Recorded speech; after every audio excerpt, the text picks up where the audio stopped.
You know, maybe you're struggling to find a job, or maybe you want to branch out and try a new type of career. So what does it take to reinvent yourself with a job search? Randy Wooden, the director of the Professional Center at Goodwill of Northwest North Carolina. So reinventing yourself, like a midlife crisis kind of thing, or different? It can be. I actually did it back in my late 20s, early 30s. That's before midlife. Yeah. Well, here's the thing. Normally, at least in our center, a lot of the times when people get to that fork in the road, it's because they were laid off. Okay. Think about this from your health standpoint. Maybe you think, hey, I need to quit smoking, eat better, drop some weight, but until you have a heart attack or some life-changing circumstance, a lot of times you just kind of get in that rut. Right.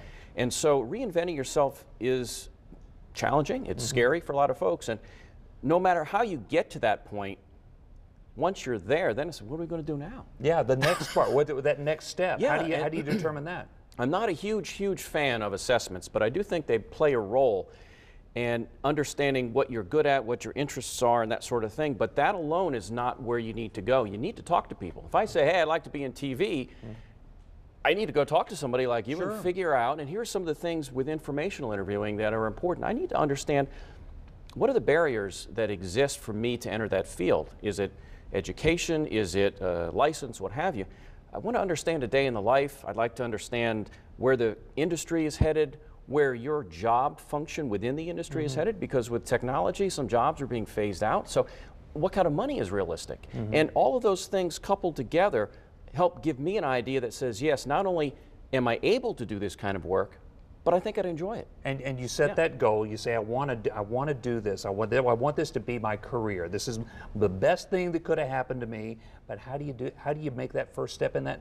It's a whole new direction. Yeah, next to winning the lottery, I guess that would be the best thing for you. Sure. Yeah. So, okay, I want your job. How do I get that?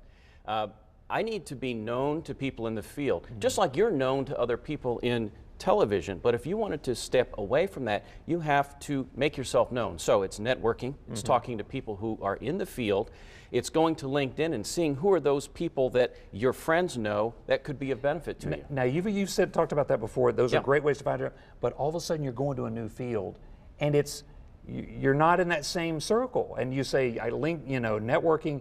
It's tough when you shift over and say, all of a sudden, I got to find new people to network with. It is, but if there's a saving grace behind some of this, and we're hearing more and more of this, that companies are hiring character and qualities that people possess. They can train for the skills.